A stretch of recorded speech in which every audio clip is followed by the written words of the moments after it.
Easter eggs are often some little in-joke to share in some way, but there's some that are much deeper cuts than others. Some might be knocking on your door to say something, while others might be there to remind you. Or this is how you remind me. Hi folks, it's Falcon, and today on gameranx, 20 nostalgic Easter eggs that only true fans will spot. Starting off with number 20, it's from Call of Duty Modern Warfare 3. One of the most memorable Call of Duty endings gets an homage longtime fans will recognize immediately in the most recent reimagining of Modern Warfare 3. If you look carefully in the sand, there is a skull with a knife stuck right through the empty socket on the map Rust, and if you know the reference, you know the reference.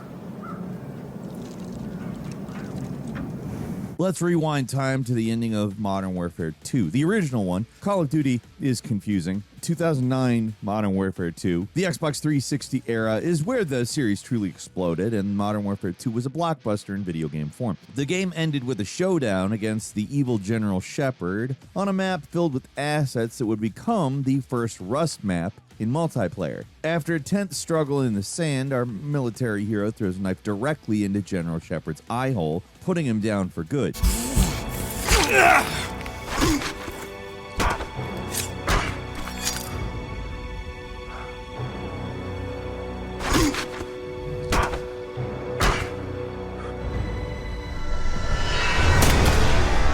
And in almost the exact same spot, you'll find Shepard's skull in the same vulnerability, I guess is the right word, with the knife still embedded right where it landed. In all the action of Call of Duty multiplayer, it's pretty hard to spot, but of course fans noticed it immediately. We had to check and make sure Shepard was still dead, too. And it isn't the only Easter egg related to everybody's least favorite bad guy, General. You can shoot him right away in the tutorial mission and break time by ending the story before it even begins if you want. Listen first.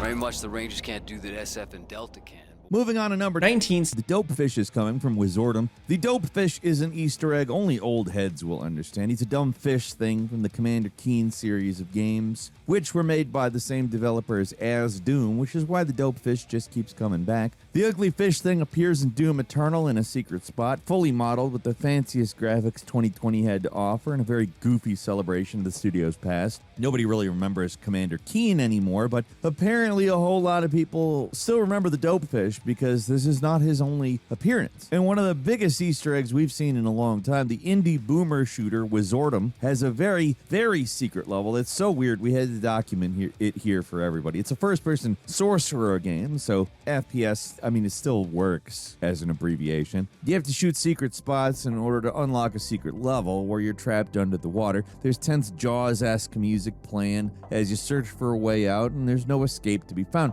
The dope fish is hunting you.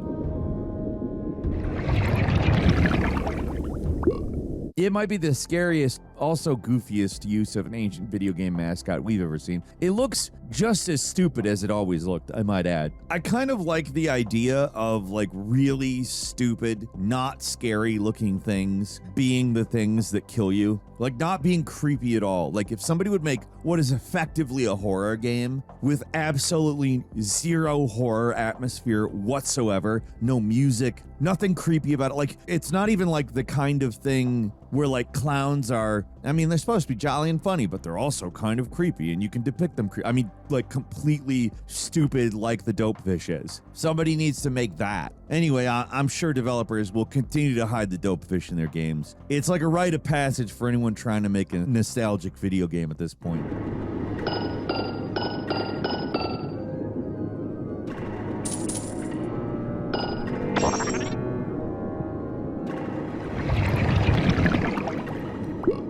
Moving on to number 18, Comic Sans signage in the Silent Hill 2 remake. The Silent Hill HD collection is one of the lowest points of one of our favorite survival horror series, and we can explain it with a single image. The HD collection was meant to bring the aging games to new hardware with a clean, sharp new look and enhanced textures, and whoever did this really did the games dirty. Right at the start of the game, there's a sign for the Silent Hill Ranch that's been remade with the old logo replaced with a sloppy Comic Sans font, a font that is, I don't want to say hated, because honestly, a lot of it is ironic. You wouldn't use it in a serious advertisement, though, and you certainly wouldn't use it when you're trying to build the atmosphere of Silent Hill. Comic Sans, I mean, it's the clown shoes of fonts. An easy joke for decades. Even if you don't care what font nerds think, the sign flat out looks bad. Like somebody could have made this in Microsoft Paint. There's a lot of examples of sloppy, shoddy work in the Silent Hill HD collection, but the Silent Hill Ranch sign became a rallying cry, and Bloober Team's Silent Hill 2 remake has a hard-to-find Easter egg reminding us all of Silent Hill's bad years. The Comic Sans Silent Hill Ranch sign isn't anywhere to be found in the Lush remake, unless you look real close. By using a free cam mod and looking inside the ranch barn itself, which is inaccessible to your character normally, so you cannot find this without using a mod, you can find the Comic Sans sign inside. And we have to imagine Konami didn't hear about this, because when a mercenary dev like Bloober Team is clowning on your old work, you really kind of hit rock bottom. At the same time, I mean, obviously Bloober Team did them a huge solid by remaking Silent Hill 2 in a manner that everyone loved, but still. Moving on to number 17, it's Suplexing the Train in Sea of Stars. The free DLC for Sea of Stars adds an entire mini-campaign to the end of the original old-school JRPG story and includes a giant Easter egg that's easy to miss if you're not a fan of the Super Nintendo Final Fantasy games. In this mini-expansion, your team has to fight a train, and that's kind of all I have to say for a lot of people to know where this is going. But at the end of that fight, a character swoops in to literally lift up the train and suplex it, defeating it instantly.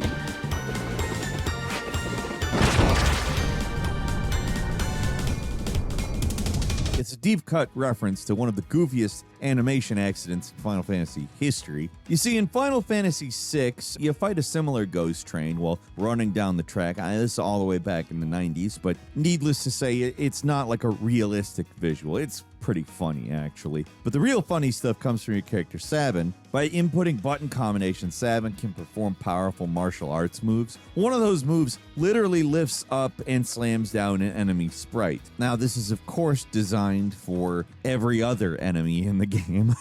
But for the ghost train, he literally lifts up the entire train. It's not a flub or an accident. It's kind of a happy accident because it's super ridiculous. It's also optional. You don't have to use the move on the train. But of course, fans of the game caught on pretty quickly and spread the word. The word continues because the developer of Sea of Stars had to slam this train with a suplex. We don't blame here. If you got a big dumb train sprite in your RPG, you might as well suplex it. It's kind of the law now. You're required to do it. At number 16 is the Red Chainsaw Connection in Resident Evil 7. The Resident Evil series loves a good callback, but one of its most infamous controllers gets an easy-to-miss inclusion in Resident Evil 7. Early, while trying to escape the Baker estate, your character fights family patriarch Jack in the basement of their home. You fight him with dueling chainsaws. Jack uses a big scissor chainsaw contraption. It's so over the top, it makes Evil Dead look normal. But to fight Jack, your faceless hero grabs a red chainsaw off the rack, and a red chainsaw, of course, has some Resident Evil implications. The red chainsaw ties back to the Chainsaw Sisters in Resident Evil 4, an infamous pair of women wielding chainsaws, and one of the most tough encounters in the game. The fight is so difficult, most ignore it completely, making the red chainsaws even more obscure. Then there's the Red Chainsaw Controller, a special weird controller shaped like a chainsaw that sadly does not function like a chainsaw at all. It's one of Capcom's weirdest gimmicks, and the Red Chainsaw Controller, it was exclusive to the PS2 re-release of Resident Evil 4, I think. The most iconic chainsaws in Resident Evil 4 are yellow, of course. The first chainsaw guy and the first GameCube chainsaw controller, they were matching yellow, and that would have been too obvious. So we're getting a direct callback to enemies that most of us skipped, to a second generation of a weird controller nobody bought. Action!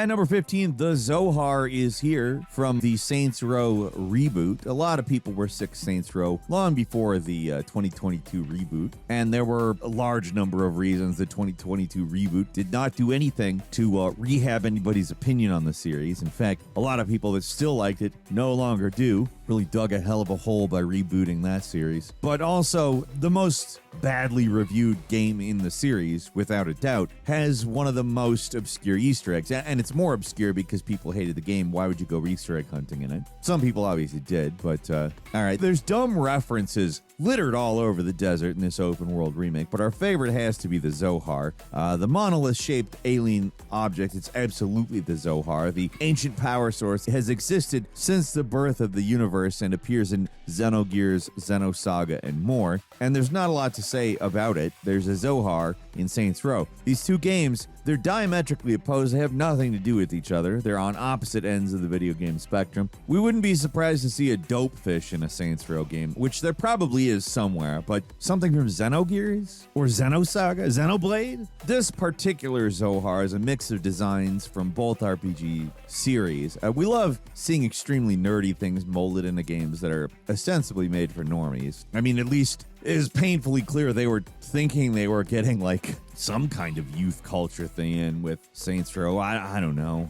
Probably better not to get into that. But most people would probably see the Zohar and think it's the monolith from the movie 2001: A Space Odyssey. Well, they'd be wrong because the monolith from 2001: A Space Odyssey is at a different spot. It's in the game, just like EA Sports. So you can't accuse the developers of Saints Row of showing too much restraint. I mean, they're throwing everything in there. At number 14, Pip is a big old troll from Guardians of the Galaxy. This is a series in both the video game and movie form that just is not afraid of a good deep cut. I mean, Guardians of the Galaxy is all about audio tapes and shit like that, which normally irritates the hell out of me, but they do it in a way that doesn't bother me. I mean, let's be serious here. The vast majority of games that are like, check out this audio tape are the worst thing ever. Guardians just manages to hit that just perfect, not annoying context. I don't know how else to describe it. They thrive on deep cuts. Rocket Raccoon would have been considered a very deep cut a decade ago. Now he is a beloved character. One character that isn't beloved, however, is Pip the Troll. One of the dumbest characters in Marvel Comics, actually appears fully modeled in the Guardians of the Galaxy game. And even if you played that game 100 times over, you've probably never seen him. The freaky little troll guy can be spotted running around 10 of the Guardians game, where the team enters a cave and their worst fears become true. The cave isn't like magical or anything. It's just an evil, dumb villain making you see Thanos everywhere. Pip has a very dumb MO. He's a dumb character. He's very ugly. Nobody likes him. And we didn't even really know he had a cameo in the game that's already packed full of weird little cameos like Ruby Thursday, who's another deep-ass pull from the roster. Pip is just super difficult to spot. You have to watch carefully in Chapter 10, and it is possible to briefly see him in all of his orange-haired glory. Seriously, we've played this game multiple times, and we didn't know he existed. There's a lot of effort here just to hide a character that very few people are going to recognize. And the people that do recognize him are just going to groan into... I kind of completely love this. The only way it would be funnier is if they put Pip from South Park in there somewhere, because he is equally hated. At number 13 is the T-Rex demo disc from Astro's Playroom. The Astrobot games kind of exist as a nostalgia reminder thing. They're celebrations of things that are related to PlayStation as a brand, which sounds kind of sickening. I mean, we are buying miniature NESs and PlayStations when they give us the opportunity to, so I don't think we have a lot of room to judge. And either way, Astrobot somehow makes it work. The robot's just too cute and tiny. Adorable. Adorable. And the little adorable Kratoses and Nathan Drakes and other past PlayStation mascots are too fun not to like. Everybody's susceptible to nostalgia, and Astrobot aims for that. And still, with all the deep cuts from the 2024 game, it's the older version of the game that came included in every PS5 that has one of the biggest pulls. The final boss of Astro's Playroom has this uncharacteristic chomping T-Rex. And there's a reason why it's a T-Rex. The very first tech demo for the PlayStation 1 showcased an animated T-Rex model. It was meant to demonstrate the graphical possibilities of the PS1, which it didn't do very well because the actual in-game graphics of the PlayStation 1 games don't look anything like it. The T-Rex in Astro's Playroom has two forms, an old-school CRT Rex get it, and a modern 4K Rex, which is a nice way of running us through a couple of decades of graphical improvements in HD technology. Without Astro's Playroom, a lot of people would have probably never even known the T-Rex demo existed.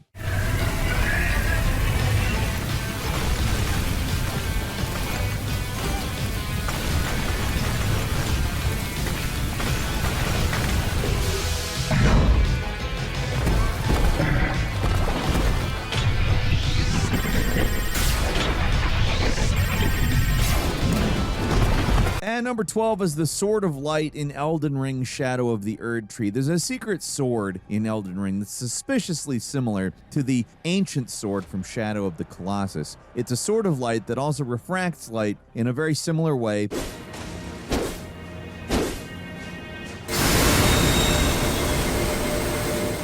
It's also really ridiculously secret, so we wouldn't be surprised if someone at From was a fan and hid the weapon in the extension. I mean, it's super duper secret. The Sword of Light is found by powering up the stone sheathed sword by finding one of the 3 strange altars that change depending on the order you find them in. They're always hidden, they're always spooky spots that can be oddly reminiscent of Shadow of the Colossus, to be frank. One location is in an old fort with a dead furnace golem blocking the door, and the only way to get inside is by solving a mini puzzle and reviving the thing with a fire pot. And that's the least secret of the 3 locations. The furnace golems are big enough to be monsters in Shadow of the Colossus, I might add. But by finding all 3 altars, players can transform the sword into a sword of darkness, which generates black plumes of smoke that are similar to the blood each Colossus bleeds, or similar to the way your character transforms into an evil avatar at the end of the game.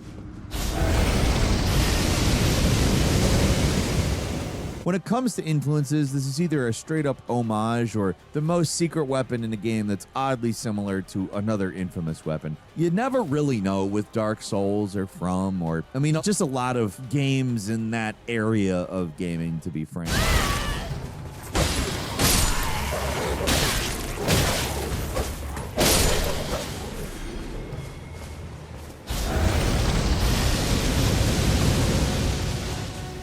At number 11 is Zarya and Monty from Look Outside. The ridiculously twisted JRPG survival horror game Look Outside is a lot funnier than you would think just from looking at screenshots on Steam. Look Outside has one deep cut reference that took us way too long to pinpoint, though, because the party members are so hard to find. In this game, most party members appear completely randomly as you wait in your apartment for a cataclysmic event to end. Most of the time, you'll be exploring in your apartment building, but if you hang out at home playing video games, people will visit you. One set of visitors is Zarya and Monty, a pair of rowdy punks that will join your party as a 2-person unit. These weirdos are only mildly affected by the outside, so they're mostly human. It's enough to join your team at least. If you invite them inside, they'll barge in and steal your bedroom, so they're about as evil as the Baldur's Gate characters they're based on. Zarya and Monty are clearly inspired by Zar and Montatron from the original first Baldur's Gate. They're 2 evil-aligned characters that join your party at the same time. They're often more trouble than they're worth. They also immediately steamroll the player and make demands. In a world where Baldur's Gate 3 is the most popular game in the long-running series by far, new fans might not even know that these original characters in the original even exist.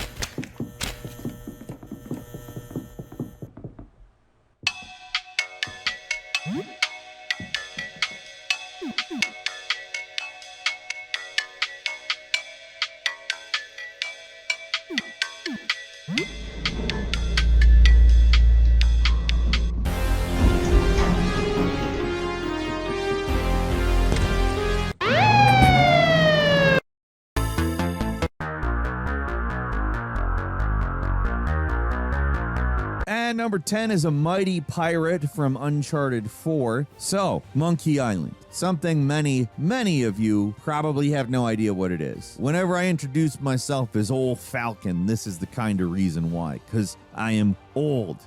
So Monkey Island. The main guy is named Guybrush Threepwood, which don't even ask. There's no reason for it. That's his name. But anyway, he always wanted to become a mighty pirate, and he got his wish in Uncharted 4. These 2 game series couldn't be further apart in genre, or, I mean, hell, tone or budgetary level. but they're connected for a brief moment when adventurer Nathan Drake discovers the pirates that created the outlaw utopia called Libertalia. 3 of the pirate founders are historical figures, and the 4th isn't as well known, because the portrait is a clear reference to Guybrush Threepwood, the comedy protagonist of what is a very silly series of games. It's actually kind of crazy a giant budget mega blockbuster like Uncharted 4 would make a reference like this. It kind of blew our minds at the time, and, well, everyone here recognized the joke right away. Oh, there is also Return to Monkey Island. Wasn't like a massive hit at all, but we Monkey Island loyal certainly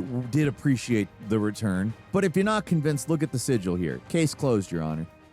And number 9 is the DOS game arcade in Turbo Overkill. A quick one that references games that are so old, we just assumed they were made up in certain cases. Very early in the game Turbo Overkill, you'll find arcade cabinets for games like Raptor, Secret Agent, and Monster Bash. Of course, it can't be that simple. Most games plaster their arcades with fake games, but Turbo Overkill was published by Apogee Entertainment, a weirdly reborn video game company that used to be very, very big. Before the Windows operating system, people had to type in commands to manually get into anything through a system called MS-DOS, Microsoft DOS. I mean, it still exists. If you go to Start, Run, and type in CMD, that's DOS. Suddenly, the Matrix makes more sense, doesn't it? Sorry, I'm being an idiot. It's not often I get to reminisce about DOS, so I'm packing in as much fun as I can for myself here. Ooh, Falcon is old. I will say, these games are before my time. I do not remember Raptor, Secret Agent, or Monster Bash. I'm pretty sure people who just immediately remember those things are way older than I am. Turbo Overkill is already a boomer shooter that's meant to build on 90s nostalgia for fast-paced shooters, though. But these arcade games are digging even deeper than that. Do you recognize any of these games? If anybody in the audience recognizes these games, actually played them when they were out, we want to hear from you in the comments.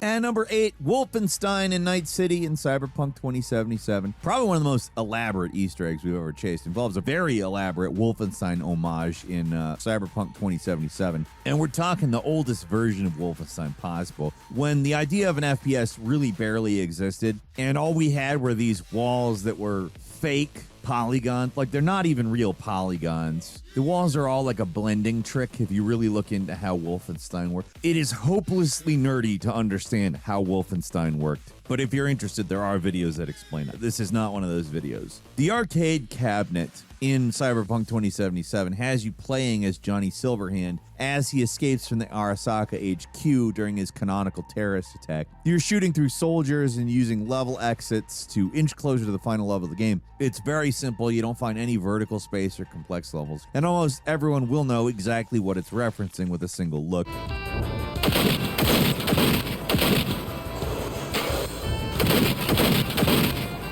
The real surprise is how hard the Easter egg is to find. The arcade cabinet is located in a seemingly random abandoned church in a corner of the map you're never going to have to explore, and it didn't even exist when Cyberpunk 2077 originally released. It was actually several years later, during the massive updates that improved and stabilized the game before the big Phantom Liberty expansion, that this arcade cabinet mysteriously appeared. And that's all related to a very convoluted Easter egg. Something that you will need to complete your old school FPS escape run with in an extremely specific way to progress. Don't even ask how this was solved. We've unlocked the ending cutscene of the Easter egg by traveling to a really specific location in the middle of the desert at a very specific time of day. I don't understand what this is all about. Sometimes the Easter egg can be obviously related to Wolfenstein or Doom and still be completely baffling, and that's what we have here.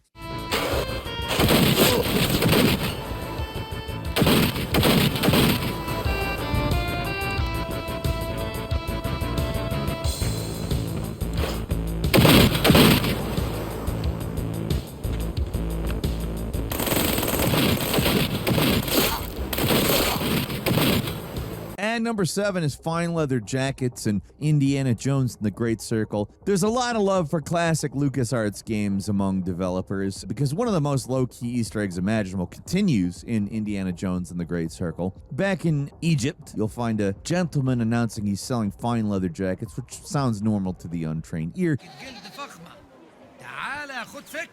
But if you are obsessed with old LucasArts games, and anybody who is going to talk about Monkey Island at length probably is, you'll know this as an actually long-running inside joke. The fine leather jackets phrase, usually shared by people trying to sell them, appears in many of the developers' games. The phrase originally appears in the adventure game adaptation of Indiana Jones and the Last Crusade. It appeared again during The Secret of Monkey Island, yet again in Indiana Jones and the Infernal Machine. The Great Circle continues the trend with an Egyptian vendor trying to sell fine leather jackets in Giza Village to a man who obviously needs one.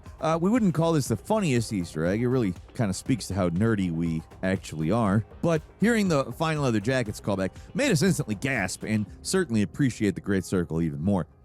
And number 6 is the 0451 code in Calico. The most infamous door code in video games just keeps popping up. The code 0451 is known as the door code for Looking Glass Studios and a reference to the Ray Bradbury book Fahrenheit 451. And it's essential for any game that pays homage to System Shock or immersive sims in general. The code first appeared in System Shock to unlock the first door in the first level.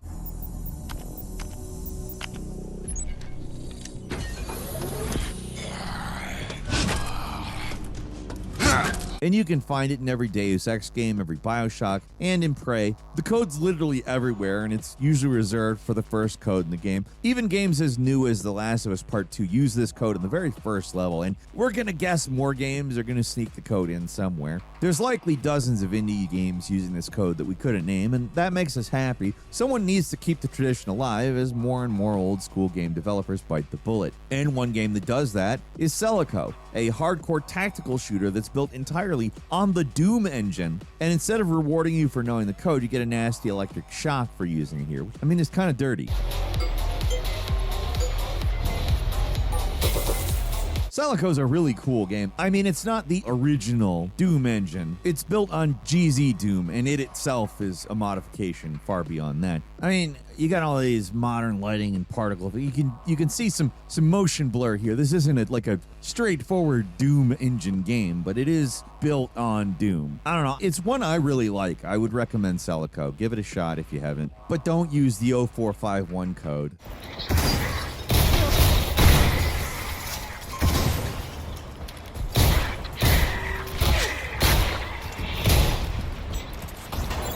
And number 5 is there's so many weird guns and bears in space. It's a silly FPS parody thing, but it's packed with a lot of obvious Easter eggs. Like every level has specific designated Easter egg locations you can visit for a long, pointless detour that's also surprisingly involved. Our favorite Easter eggs in this game have nothing to do with the detours. It's the guns. There are so many guns in Bears in Space. Like the super shotgun from Doom 2 is in this game. It's faithfully reproduced. Every other gun in this game has a retro sci-fi makeover except the super shotgun, which is, I mean, it's exactly what it appears to be. Whoa, is that a grenade?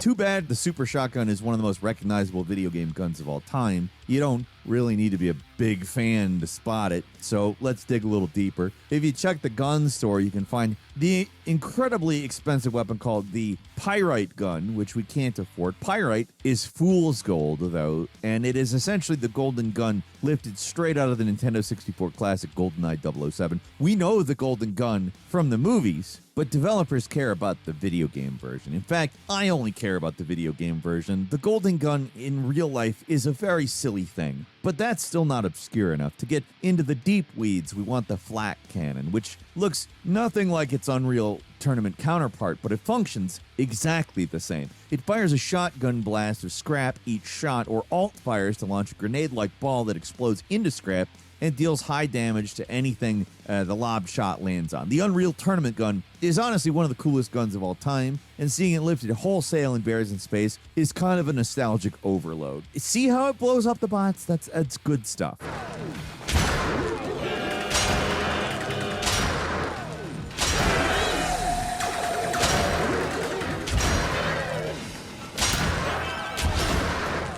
And number 4 is the slap fight in Final Fantasy VII Rebirth. Now, here is an Easter egg. Right at the start of Final Fantasy VII Rebirth, in the starting town of Calm, you'll encounter 2 NPC women who get into a fight immediately and start slapping each other senseless. Actually, we're a pretty good match. You hussy! Excuse me?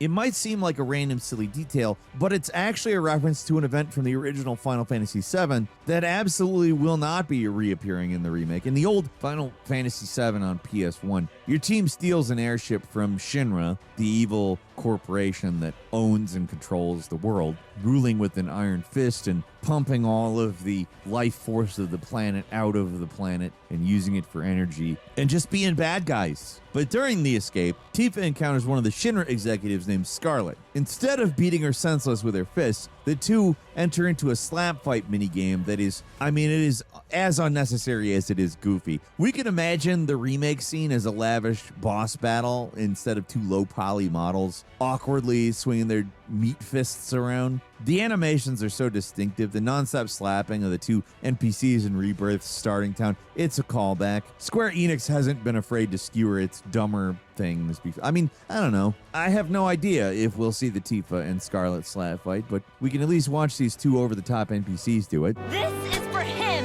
Hey, quit it! At number 3 is the F key shell in Another Crab's Treasure. Dark Souls references are pretty obvious in a game like Another Crab's Treasure. It's a weird take on the Souls-like formula, and it has you playing as a hermit crab fighting other undersea creatures in a comedic world that quickly turns very dark. And bonfires or Lord Vessel Easter egg, they're not going to cut it because we're expecting them. Is there a poison swamp in Another Crab's Treasure? Of course there is. There's a poison swamp in all of these games. No, we need a deeper cut. So we're going with the funniest shell we can find, the shell F, a shell made of a computer's F letter key. It's literally an F computer key. You grab the key from a hanging keyboard in the upper crust vendor area, and it's described as an object used for mourning rituals, which is funny as hell. If you don't understand why it's funny as hell, it's a reference to press F to mourn, which also turned into the whole F's in chat meme, blah, blah, blah. It's a surprise to find in this game, and also just a great little in-game description joke. But in Another Crab's Treasure or any Souls, like, we expect Dark Souls Easter eggs. We don't expect Call of Duty.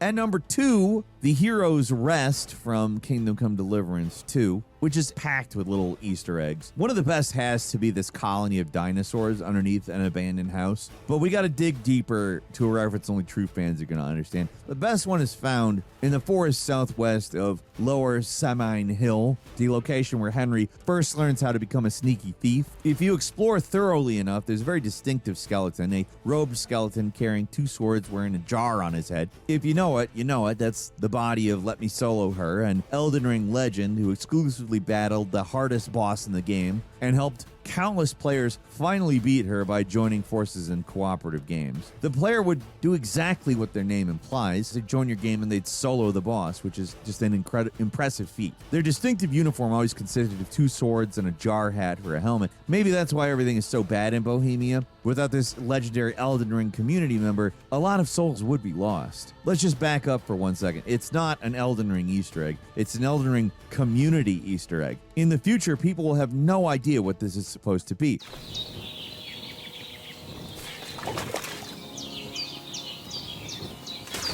And finally, at number 1, shutting Salazar the hell up in the Resident Evil 4 remake. One of our favorite cutscenes in the original Resident Evil 4 was when the evil Salazar, this gross monster man that runs the kooky Los Illuminados called Castle, drops Leon through a trapdoor. After Leon miraculously avoids death with his grappling hook, he shoots one end of a listening device, giving Salazar a surprise shock, It's just the right level of campy we want from Resident Evil, but it's understandably just a little too silly for a big budget remake. And while the cutscene doesn't exist, you can still shock him with a gunshot to his earbuds. During the monologue, while Salazar talks to Leon through the loudspeaker in the castle, you can shoot the loudspeaker and shut Salazar the hell up. He has a much better sense of humor in the remake about the interruption, though. It's both a reference to the original game and a helpful way to skip his dialogue if you're sick of him. I don't know how anyone could get sick of him.